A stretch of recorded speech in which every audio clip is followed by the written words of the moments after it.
नमस्कार, आप सभी दर्शकों का बहुत बहुत स्वागत है हमारे आज के इस वीडियो में।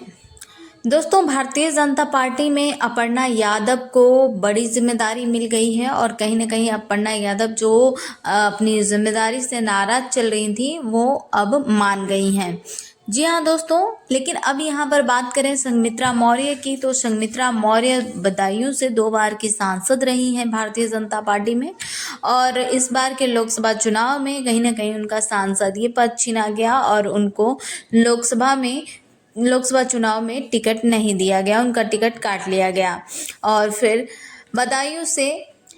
समाजवादी पार्टी की जीत हुई। हालांकि भारतीय जनता पार्टी ने जिस उम्मीदवार को, जिस प्रत्याशी को बदायूं से उतारा था वो उन्हें हार का सामना करना पड़ा और बदायूं से जीत हुई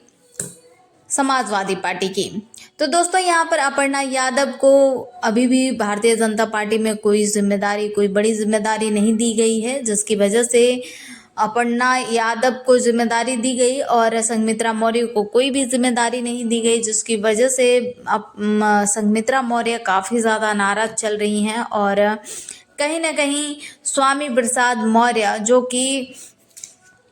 लगभग सभी पार्टियों में काम किए हैं, 25 सालों का रिश्ता रहा है बहन कुमारी मायावती के साथ। भारतीय जनता पार्टी में भी स्वामी प्रसाद बड़े पदों पर रहे और समाजवादी पार्टी में भी स्वामी प्रसाद बड़े पदों पर रहे। लेकिन हालांकि हाल में उनका जिस तरीके से बयान आया कि मैंने सभी पार्टियों में काम किया लेकिन हर जगह मैंने खोया है, पाया कहीं भी नहीं है।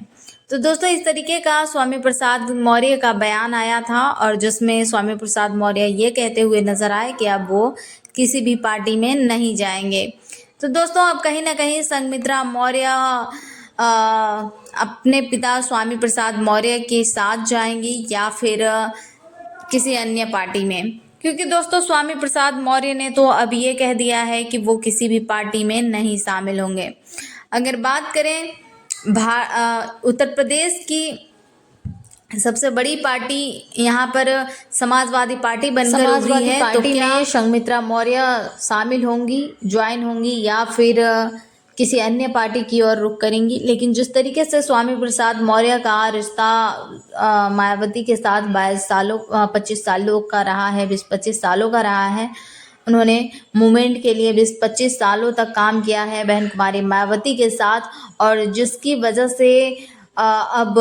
किसी भी पार्टी में स्वामी प्रसाद मौर्य की जो विचारधारा है,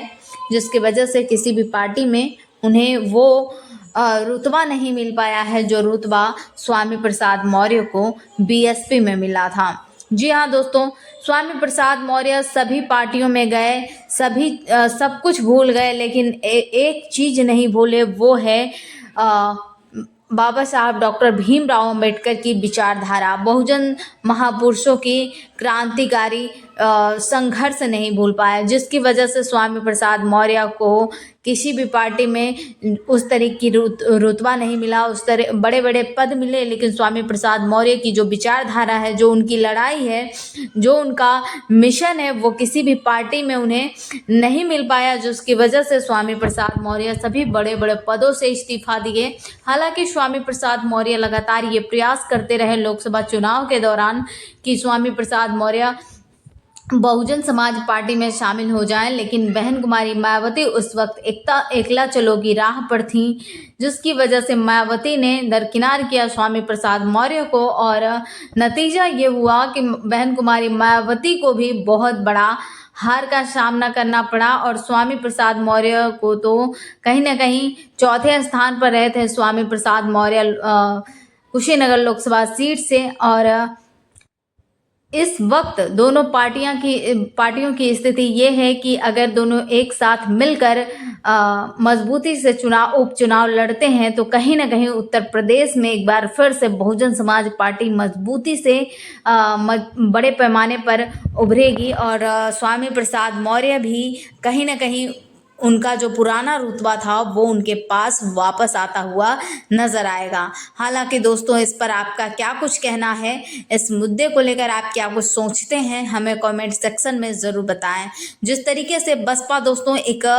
पार्टी से पहले मूवमेंट है, बाबा साहब का मिशन है और बहुजन समाज के लोग उस मिशन को मजबूत करना चाहते हैं। तो दोस्तों, जिस तरीके से स्वामी प्रसाद मौर्य और मायावती कहीं ना कहीं दोनों अलग अलग हैं, लेकिन दोनों बहुजन समाज, दोनों बहुजनों की बात करते हैं, बहुजनों के हक और अधिकार की लड़ाई लड़ते हैं और कहीं ना कहीं बहुजन वोट बैंक को साधने का प्रयास करते हैं। तो इस पर क्या लगता है कि क्या स्वामी प्रसाद मौर्य और मायावती एक साथ आ पाएंगे? अपनी राय हमें ज़रूर बताएं और अगर आपने चैनल को सब्सक्राइब नहीं किए हैं तो प्लीज़ चैनल को सब्सक्राइब करें और बेल आइकन को प्रेस करें ताकि हमारे आने वाली हर वीडियो की जानकारी आपको मिलती रहे टाइम टू टाइम और सबसे पहले। नमस्कार।